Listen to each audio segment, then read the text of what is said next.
నమస్తే, welcome to టీవీ21 news. నేను మీ ఆదిత్య. ముందుగా బులెటిన్ హెడ్లైన్స్.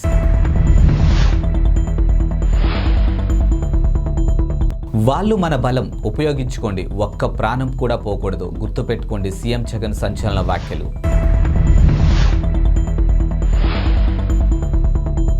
తుఫాన్ ఎఫెక్టు, భక్తులకు టీటీడీ హెచ్చరిక.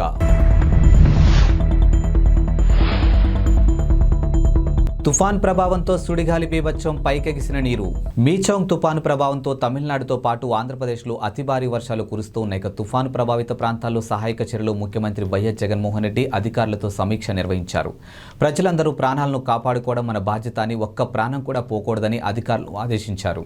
పశువుల ప్రాణాలు కూడా రక్షించాలని తెలిపారు. ఇప్పటి వరకు 211 సహాయక శిబిరాల్లో సుమారు 9,500 మంది ఉన్నారని అధికారులు సీఎంకు తెలిపారు. ఇక నెల్లూరు, తిరుపతి సహా తుఫాను వల్ల దెబ్బతిన్న ప్రాంతాల్లో కరెంటు సరఫరా వ్యవస్థను యుద్ధ ప్రాతిపదికన పునరుద్ధరించాలని సూచించారు.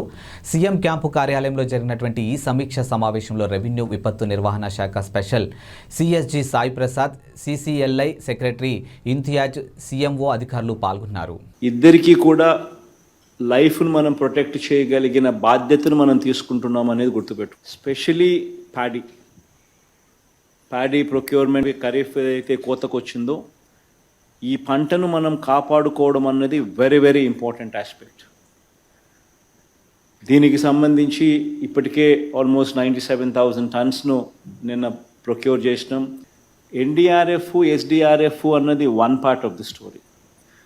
The biggest strength what we have, what no other state has, is our Grama Sachivalayam వ్యవస్థ అండ్ వాలంటీర్ వ్యవస్థ. Grama Sachivalayam Vyavastha does not only mean the Sachivalayam staff. It also means village clinics, it also means RBKs. It also means Sachivalayam staff. It also means volunteers. This is the biggest strength what we have. Almost every 70 ఇళ్లకు 60 ఇళ్లకు ఒక volunteer కూడా మనకు అవైలబుల్గా ఉన్న గొప్ప పరిస్థితి బహుశా ఏ రాష్ట్రంలోనూ కూడా లేదు. ఒక మన రాష్ట్రంలో మాత్రమే అవైలబుల్గా ఉన్న పరిస్థితి. So this is our biggest strength. So ఈ స్ట్రెంగ్త్ను బాగా ఉపయోగించుకోమని చెప్పి ప్రతి కలెక్టర్కు మరొకసారి at the cost of repetition I'm once again telling them, because every time there is meeting of this sort, every time there is a cyclone, every time I give the directions. But it is very important that this వ్యవస్థ ఏదైతే మనం create చేసినామో ఈ వ్యవస్థను మనం ఎంత ఎఫెక్టివ్గా, ఎంత ఎఫిషియెంట్గా వాడుకోగలిగితే అంత ఎఫిషియన్సీ ఇంతకుముందు నేను చెప్పినవి అన్నిట్లోనూ కూడా తీసుకొని రావచ్చు. Very very important aspect. One should always keep in mind that ఈ క్యాంప్స్లోకి ఎవరినైతే మనం మనుషులను తీసుకొని పంపిస్తున్నామో, పెడుతున్నామో, మీరే వెళ్ళి క్యాంపుల్లో ఉంటే what kind of facilities you would like to have, you would want there to be in existence. అవే రకమైన ఫెసిలిటీస్ అక్కడ ఉండేట్టుగా చూసుకోండి. ఒక 10 రూపాయలు ఎక్కువ ఖర్చు అయినా పర్వాలేదు. Please be mindful of this. You need to position yourself in their shoes and be empathetic to the cause. So this is one thing that you need to be very very mindful of that. And క్యాంపుకు వచ్చిన ప్రతి ఒక్కరూ కూడా ఇంటికి వెళ్ళేటప్పుడు చిరునవ్వుతో ఇంటికి వెళ్ళే పరిస్థితి తీసుకొని రావాలి. ఇంటికి వెళ్ళేటప్పుడు give them 1,000 rupees per head, or if it's a family, ఇంతకుముందు 2,000 ఇమ్మని చెప్తా ఉంటాము, ఇప్పుడు దాన్ని కూడా ఇంకొక 500 పెంచి 2,500 ఫ్యామిలీకి ఇచ్చి పంపించండి. తుఫాను ప్రభావంతో తిరుమలలో ఈదురుగాలు కూడినటువంటి భారీ వర్షం కురుస్తున్నాయి. దీంతో భక్తులకు ఇబ్బంది పడుతూ ఉన్నారు. పాంచజన్య సమీపంలో భారీ వృక్షం నేలకూలింది. దీంతో 4 వాహనాలు దెబ్బతిన్నాయి. తిరుమలలో 10 సెంటీమీటర్ల వర్షపాతం నమోదైంది. తుఫాను నేపథ్యంలో ఉదయం 6 గంటల నుంచి రాత్రి 8 గంటల వరకే ద్విచక్ర వాహనాలు ఘాట్ రోడ్లపై తిరిగేందుకు టీటీడీ అనుమతి ఇచ్చింది. తుఫాను కారణంగానే రేణిగుంట విమానాశ్రయం నుంచి రాకపోకలు సాగించే పలు విమాన సర్వీసులు రద్దయ్యాయి.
తీవ్ర తుఫానుగా మారిన మీచౌంగ్ ఇక బాపట్ల సమీపంలో తీరం దాటింది. ఇక తుఫాను తీరం దాటే సమయంలో గంటకు 90 నుంచి 100 కిలోమీటర్ల వేగంతో ప్రచండ గాలులు వీచాయి. ఇక పలు ప్రాంతాల్లో అతి భారీ వర్షాలు కురుస్తున్నాయి. ఇక చెట్లు, విద్యుత్ స్తంభాలు నేలకొలిగాయి. ఇక పశ్చిమ గోదావరి, నెల్లూరు, ప్రకాశం, గుంటూరు, పల్నాడు, ఎన్టీఆర్, కృష్ణా జిల్లాల్లో నష్టం ఎక్కువగానే జరిగింది. ఇక కాకినాడ జిల్లా జగ్గంపేట, చెన్నై, కోల్కతా జాతీయ రహదారిపై టోర్నడోను తలపించేలా నీరు పైకెక్సింది. ఇక గండేపల్లి పెట్రోల్ బంక్ వద్ద సుడిగాలి బీభత్సం చేసింది.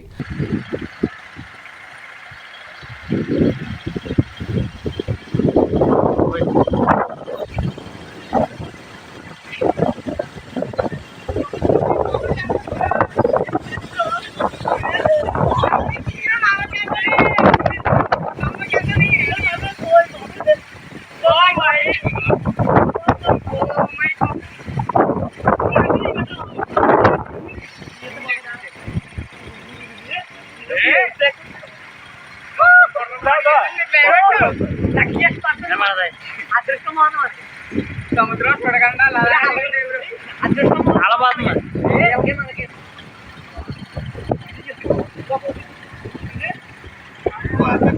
మళ్ళీ చూడలేదు ఫోకస్ మరి జీవితంలో చూడాలని చెప్తున్నాను. ఇలాగే జీవితంలో చూడమని చెప్తా ఫోకస్ వచ్చింది అవి అది జుంజే జుంజే జుంజే మళ్ళీ మళ్ళీ రాదు అవి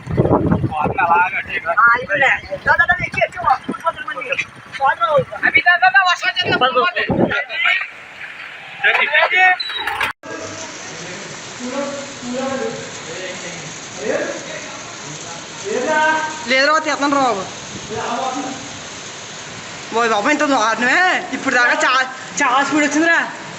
ఎప్పుడు చూడలేదు ఇదే ఫస్ట్ అమ్మ బాబా అంత పొగలు అవుతుందిరా బాబా. అది ఓయ్ బాబా ఇవన్నీ జుట్టు చేయి బట్టలు గుట్టలు ఓయ్ బాబా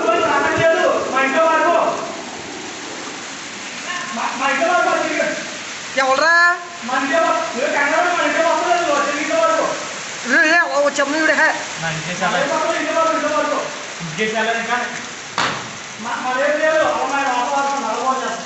తల వచ్చేస్తున్నారు బాబా. అది అదేదో పేలిపోయింది ఎవరా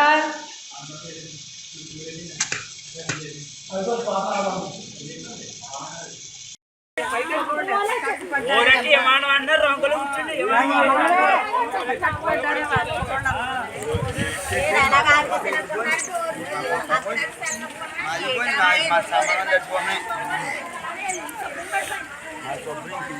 పాటు కొట్టుకొని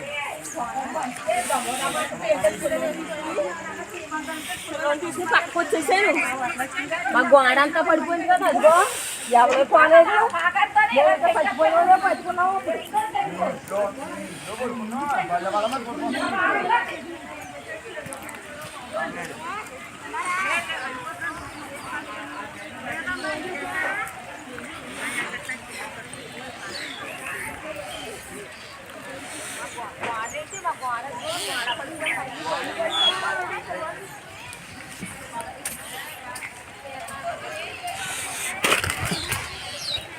పోయే వాళ్ళు రెండు పోయి మొత్తం పోయాలి.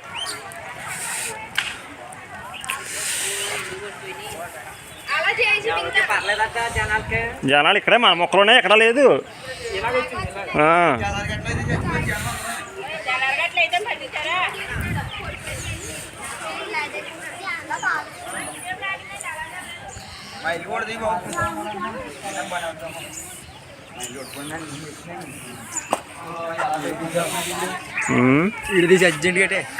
వాళ్ళు రావాలి కదా కరెంట్ వాళ్ళకి. బాబోయ్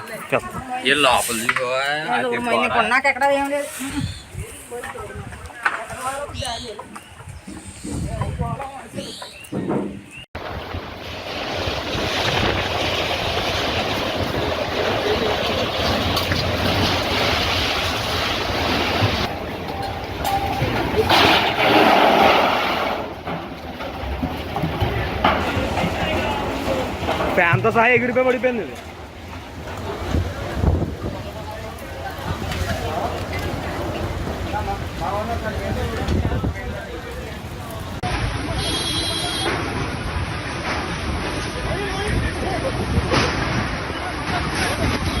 తెలంగాణ కొత్త సీఎంపై ఉత్కంఠకు తెరపడింది. ఇక రాష్ట్రానికి కాబోయే ముఖ్యమంత్రిగా కొడంగల్ ఎమ్మెల్యే టీపీసీసీ అధ్యక్షుడు రేవంత్ రెడ్డిని కాంగ్రెస్ అధిష్టానం ఖరారు చేసింది.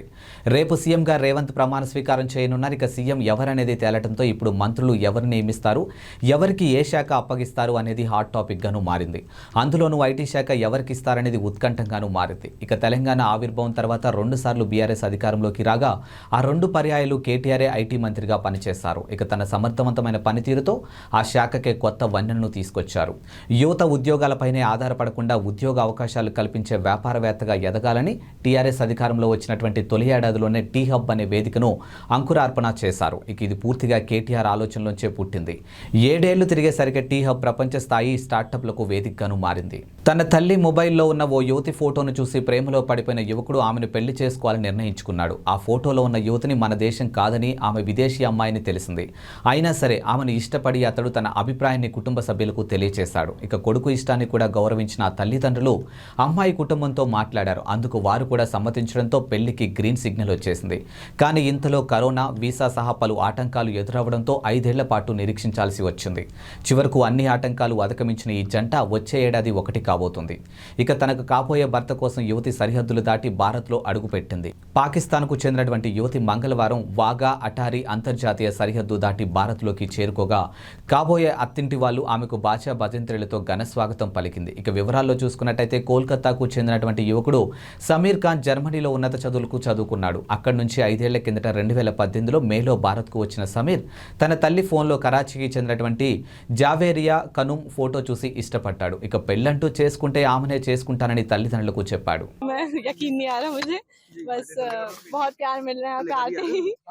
बहुत खुश हूँ मैं।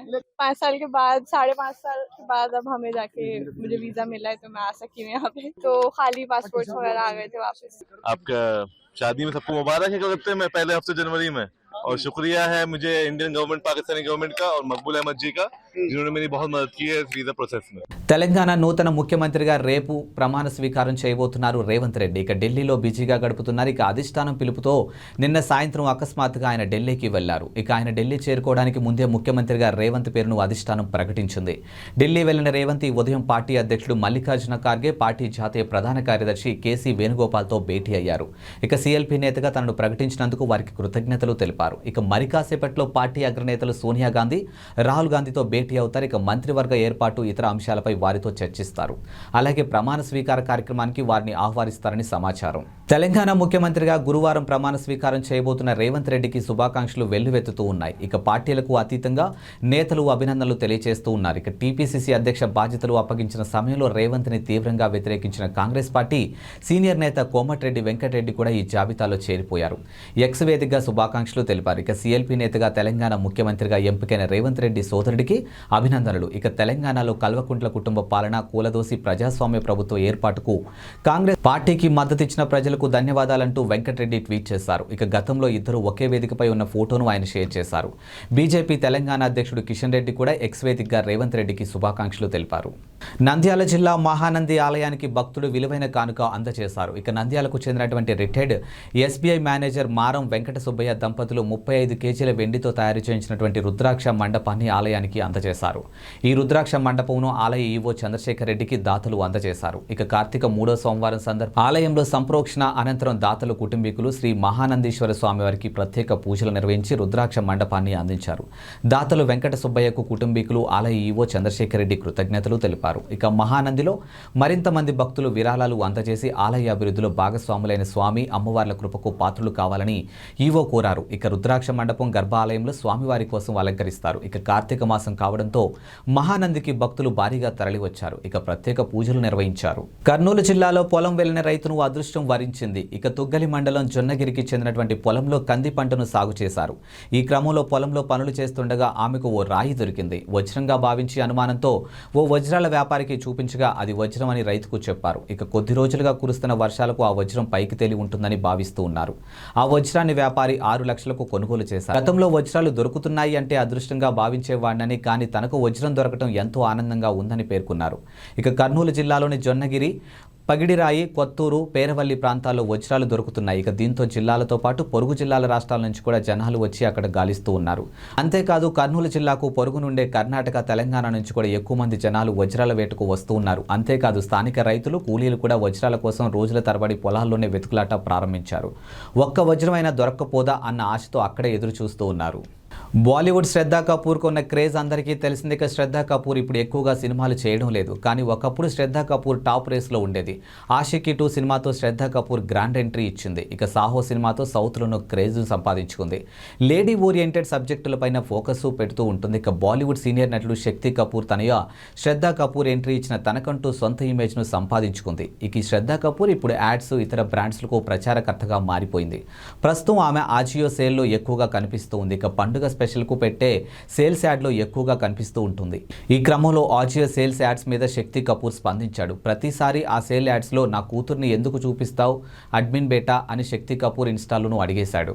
ఇవి ఇవాల్టి బులెటిన్ అప్డేట్స్. మరో బులెటిన్తో మళ్ళీ కలుద్దాం. అంతవరకు సెలవు, నమస్కారం.